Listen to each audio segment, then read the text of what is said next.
What's up, YouTube? It's the Action Figure Grader coming back to you with another video. Welcome back to the channel and thanks for tuning in. I thought today we would take a look at modern Star Wars comics.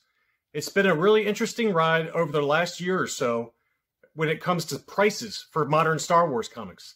And there's been a lot of really interesting, cool articles out there about whether the prices are sustainable. So I'm going to take a look at what prices have been doing lately, what Marvel's plans are for the rest of the year, and what the risks are for those who do collect modern Star Wars comics. So, without further ado, let's dig right in. Diamond Comic Distributors, one of the largest distributors in the US, will often post a breakdown of market share of all of the major players in the comic book industry. Here's a pretty interesting comparison of Marvel's share of the total market and how it changed from February to September of 2020. In just 7 months, Marvel's market share grew quickly, driven by its powerhouse Marvel Cinematic Universe and the renewed demand for Star Wars comics after the mainstream success of The Mandalorian. And as a result, journalists were fawning over Marvel's 2021 outlook. One of the main questions heading into the new year was whether Marvel could continue to grow the Star Wars brand in comics. Prices for modern key Star Wars books were at all-time highs, with many climbing to ridiculous heights after the conclusion of The Mandalorian Season 2 and speculation of more live-action content coming to Disney+. But my oh my, how the tone shifted just 4 months later. Go Collect, one of the best websites covering the comic book industry, released an article last week asking whether a price crash is coming for Marvel comic books. I will include a link to the article in the video description, and I would recommend checking it out. The biggest takeaway from the article is whether the massive price increases over the last year are sustainable, or is it a sign that we are at an inflection point on comics? While the topic is not new and it's something I've covered in past videos, the concept of FOMO, fear of missing out, raised in the article is an interesting idea. Are the recent insane prices caused by collectors' fear of missing out on the next big comic? The article also got my wheels turning as it relates specifically to Star Wars comics. At what point are the prices of modern Star Wars comics based on facts about Disney Plus content versus speculation? I think in order to answer this question, we need to take a look at what prices have done for certain modern key Star Wars comics since the end of 2020 and early 2021. So I put together a short list of certain key comics, and let's take a look at what prices have done. For all the prices mentioned in this video, I'm looking only at comics graded 9.8 by CGC. This is not me being an elitist graded comic snob. CGC 9.8 issues are just easier to track prices for and allow for an apples-to-apples comparison over time. So the first modern key Star Wars comic that I looked at is Kanan, The Last Padawan, issue number 6. The collecting community views this issue as the first full comic book appearance of the entire Star Wars Rebels team. And the issue typically sells for twice the price of issue number 1 that CGC labels as the first appearance.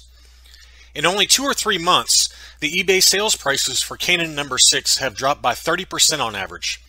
Is this a case of prices going too high too fast? Or is the market cooling to the idea of the Rebels team making a live-action appearance soon on Disney+? Go Collect even mentioned in their Cold List article on April 9th that Kanan issue number 6 was a comic that saw one of the steepest declines in their rankings of tracked sales prices. The author indicates that the major price run-up on Kanan number 6 seems to be based almost entirely on the prospects of the Rebels team making a show appearance soon in The Mandalorian or the Ahsoka spin-off series. Another modern key that I looked at was Heir to the Empire issue 1, with the first appearance of Ahsoka Tano and Grand Admiral Thrawn. The price drop in this comic has been even more eye-popping, with the prices down as much as 50% since the beginning of the year. Thrawn will be guaranteed to show up in the Ahsoka spinoff after the signing of the voice actor to portray the villain in the show.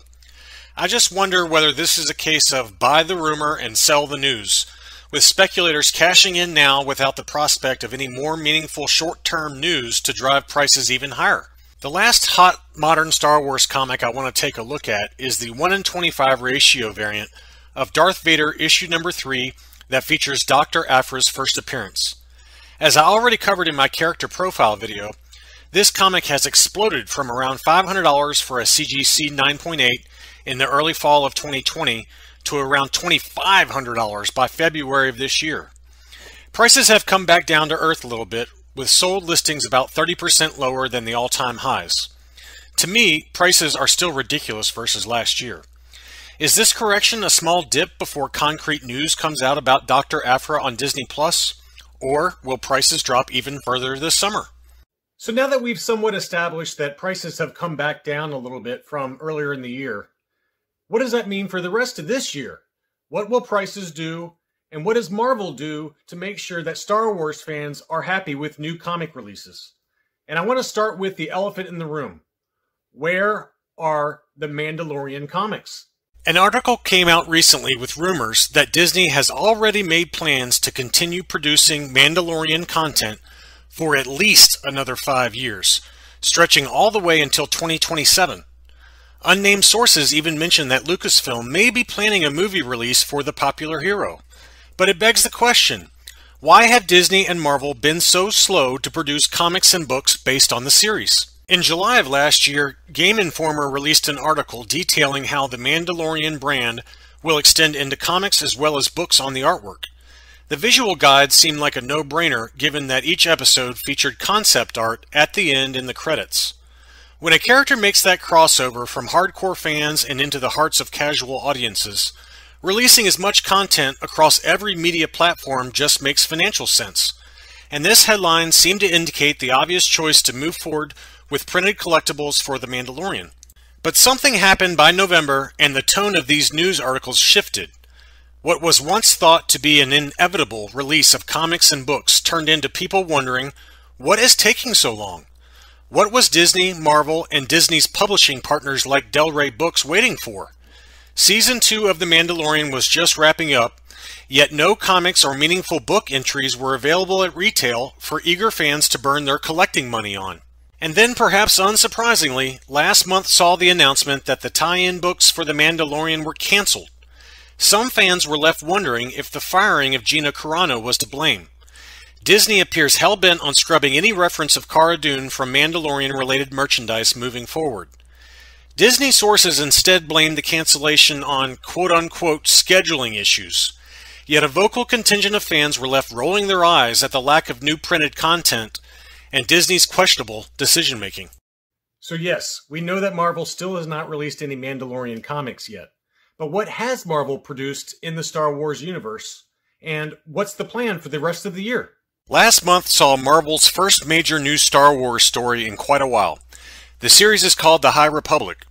Taking place 200 years before The Phantom Menace, the High Republic universe is described as new canon following Avar Kriss, Keeve Trennis, and other characters as they fight a new threat to the Jedi Order. Despite fairly brisk sales and strong early resale prices on graded examples, the reception from fans has been mixed, to say the least. A recent live YouTube show announcing the High Republic was met with lukewarm feedback from fans. The timing of the event was not ideal, as the uproar regarding Gina Carano's firing from The Mandalorian was still fresh on the minds of the Star Wars community. A lot of viewers complained about the perceived forced push of identity politics down fans' collective throats, which overshadowed the event. Then, 2 weeks ago, Disney made sure to let everyone know that the twin Jedi in the High Republic series, Tarek and Serret, are transgender and non-binary. Look, I personally have no problem with anything involving anyone's sexuality. It is not my business. But what Disney should be in the business of is focusing on what matters to all fans, good Star Wars stories. So while I am sure Disney executives suffer from sore arms and shoulders from patting themselves on the back, a significant portion of Star Wars fans were left wondering why this was even news. Psst! Hey, Disney!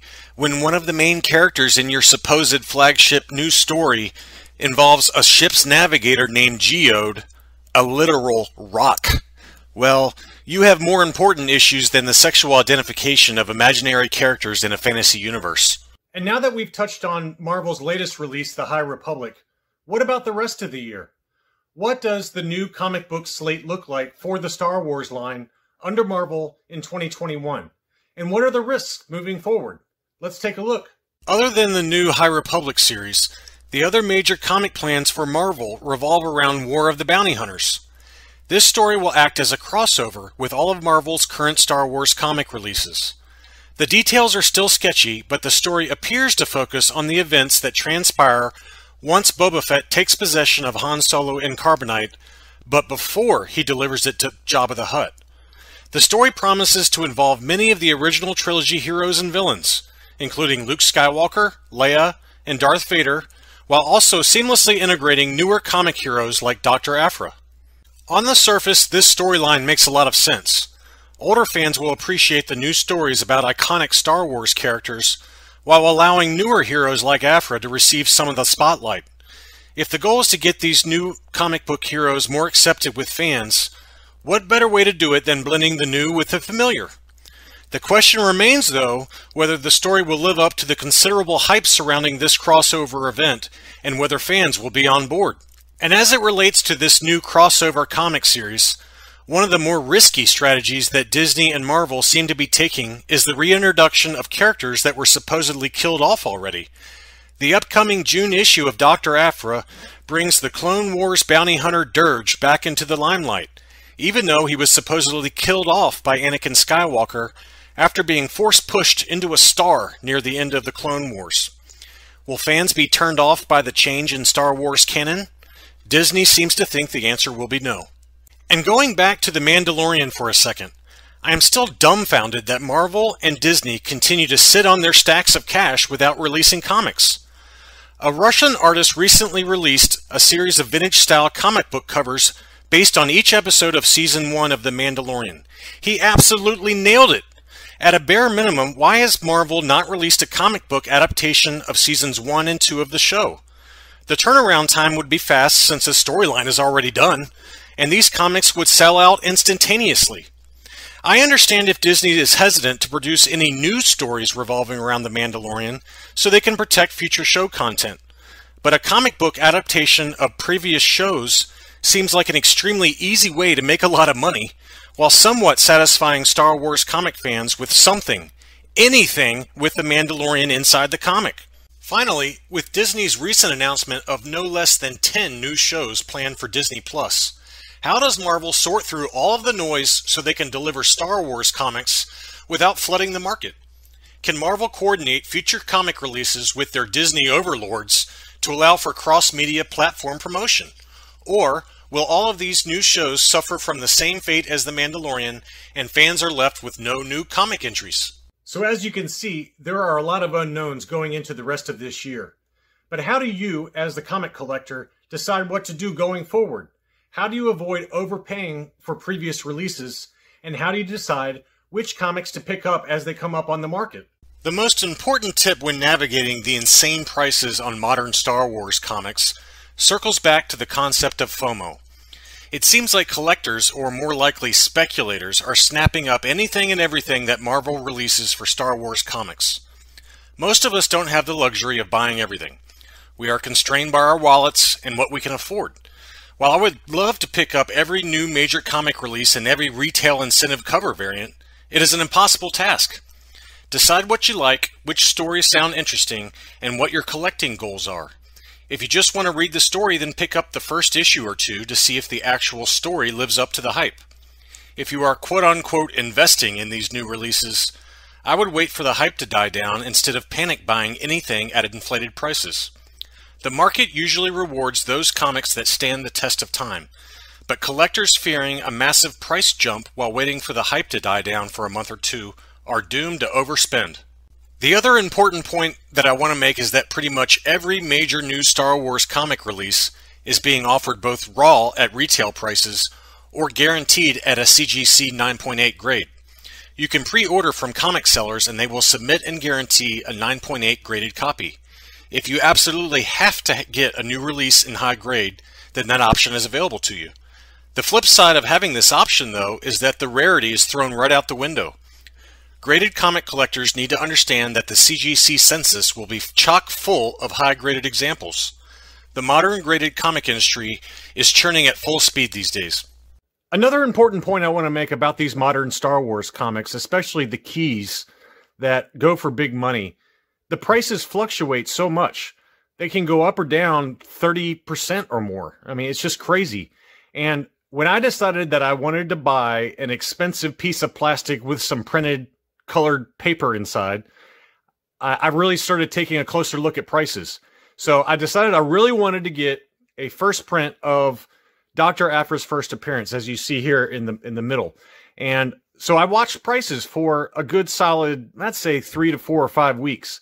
And oftentimes what happens is people will list a bunch of the exact same comic at the same time. And that tends to bring the prices down, at least temporarily. And what was going for 20 or 30% higher, I was able to pick this up for about 25 or 30% less because about 5 or 6 all got listed at the exact same time.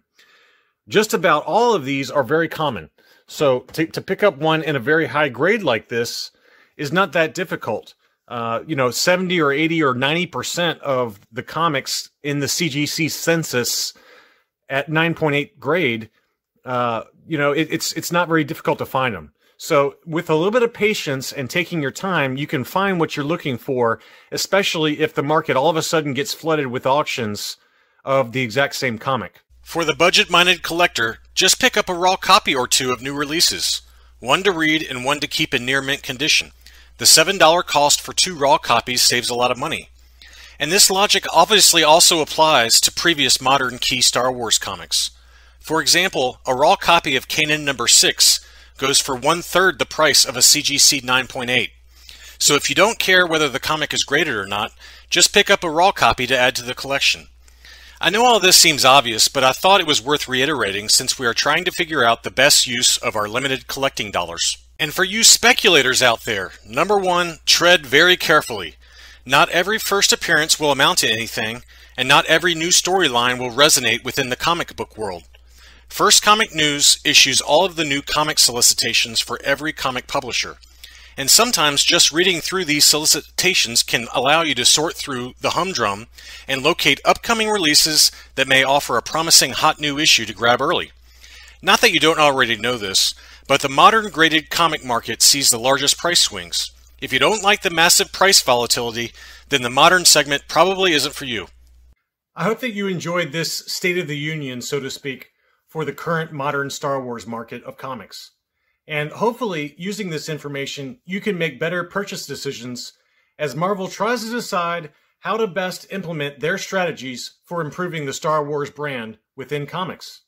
If you like this video, be sure to like and subscribe for future content. Thanks again for watching, and I'll be back soon.